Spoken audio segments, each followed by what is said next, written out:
అదే RTV app. వార్తల్ని క్షణాల్లో చదివే అవకాశం ఉంటుంది. ఒక న్యూస్ పేపర్, ఒక టెలివిజన్ ఛానల్ మీ చేతుల్లో ఎప్పుడు ఉంటుంది. డాక్టర్ బిఆర్ అంబేద్కర్ 133వ జయంతి సందర్భంగా సిద్దిపేట జిల్లా కేంద్రంలో ఉన్నటువంటి ఈ యొక్క అంబేద్కర్ కూడలి వద్ద ఈ యొక్క జిల్లాకు సంబంధించిన నేషనల్ ట్రైబల్ ఫెడరేషన్ చెప్పిన ఉషా కిరణ్ రాష్ట్ర అధ్యక్షులు మనతో ఉన్నారు. ఎందుకంటే ఈ యొక్క జయంతి సందర్భంగా మీరు ఏం చెప్తారు?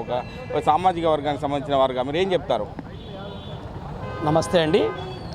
133వ జయంతి ఉత్సవాలని సిద్దిపేటలో చేసుకోవడం గర్వంగా ఉంది. నేషనల్ ట్రైబల్ ఫెడరేషన్ 14 జాతుల సమ్మేళనం డాక్టర్ బిఆర్ అంబేద్కర్ గారు రచించినటువంటి రాజ్యాంగం ద్వారా ఆదివాసీ గిరిజనులతో పాటు సమాజంలో బలహీన వర్గాలైన బీసీలు, ఎస్సీలు, మహిళలు అందరూ కూడా ప్రతిఫలాలను పొందుతున్న మాట వాస్తవం. వారందరూ బిఆర్ అంబేద్కర్ గారి యొక్క ఆలోచన విధానాన్ని అనుసరిస్తే ఇంకా చాలా బాగుంటుంది. ఏదో రాజ్యాంగం రిజర్వేషన్లు మాత్రమే ఇచ్చింది, అది అంబేద్కర్ ద్వారా వచ్చింది అని రిజర్వేషన్లను వాడుకొని అంబేద్కర్ గారి ఆశయాలను మర్చిపోతున్న సందర్భాన్ని మేము తీవ్రంగా ఖండిస్తాం. అదేవిధంగా జై భీమ్ అనే పదం చాలా పవిత్రమైందని, జై భీమ్ అని ఏదో ఏప్రిల్ 14వ తేదీకి అంకితం చేసి జై భీమ్ అనే పదాన్ని ప్రజా శ్రేయస్సు కోసం కానీ ప్రపంచ శ్రేయస్సు కోసం మరి జ్ఞానుడైనటువంటి మహానుభావులు అంబేద్కర్ గారిని ఆ సిద్ధాంతాన్ని వాడాలి తప్ప కొన్ని సందర్భాల్లో జై భీమ్ పదం కూడా మిస్యూజ్ అవుతుందని ఈ సమాజంలో కొంతమంది వర్గం యొక్క అభిప్రాయాన్ని కూడా మేము ఈ విధంగా చేసేవారిని ఖండిస్తాం సార్. అంబేద్కర్ గారి యొక్క ఆశయాలు గొప్పవాళ్ళ ఆశయాలు అన్నీ కూడా సమానమే. అంబేద్కర్ గారి ఆశయాలన్నీ గొప్పవే. గొప్పవాళ్ళు అనుసరిస్తున్నటువంటి ఆశయాలు అంబేద్కర్ ఆశయాలుగానే మేము కొనియాడతాము.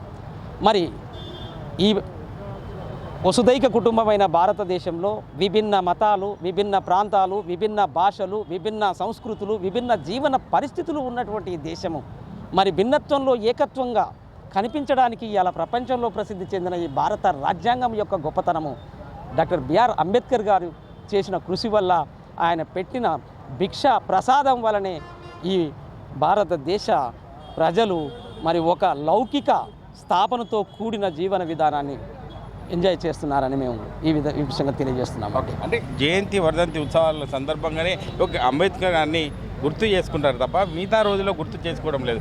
వారికి మీరేం చెప్తారు? తప్పకుండా మంచి ప్రశ్న సార్.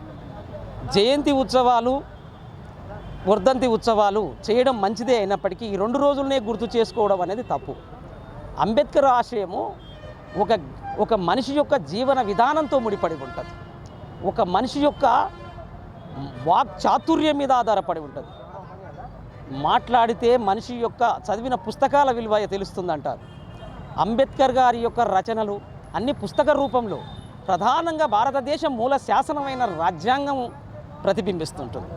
రాజ్యాంగం అనేది ఓ మూల చట్టమును ఈ ప్రజలు అనుసరిస్తున్నప్పుడు, ఆ రాజ్యాంగం లోపల ఉన్నటువంటి అంశాలను తాము అనుభవిస్తున్నప్పుడు అంబేద్కర్ గారిని వాళ్ళు తమలో స్వాధీనం చేసుకొని జీవిస్తున్నట్టుగానే భావిస్తారు. ప్రతి రోజు అంబేద్కర్ గారిని స్మరించుకుంటూనే ఉంటారు. కానీ కొంతమంది ఈ జయంతి, ఈ వర్ధంతి విషయాల్లో వచ్చి ఫోటోలకు ఫోజులు ఇచ్చి ఇదే అంబేద్కర్ జయంతి అని చెప్పి మరి ఆ విధంగా ఉండే విధానాన్ని విష సంస్కృతిగా నేను భావిస్తూ ఉన్నానండి. అంటే రాజకీయ నాయకులకు చూసుకున్నట్టయితే ఈ యొక్క రిజర్వేషన్ ఫలితంగానే ఈరోజు అన్ని హక్కులను కూడా సంపాదించుకొని ముందుకెళ్తున్నారు. రాజకీయ పార్టీ నాయకులకు మీరు ఏం చెప్తారు? రాజకీయాలు ప్రధానంగా ప్రభుత్వంలో ప్రధాన పాత్ర పోషిస్తాయి సార్. ప్రముఖ రాజకీయాలు ప్రభుత్వాలను ఏర్పాటు చేసి రాజ్యాంగంలో ఉన్న రిజర్వేషన్లను తప్పకుండా అమలు చేయవలసిన బాధ్యత ప్రభుత్వాలదే ఉంటుంది.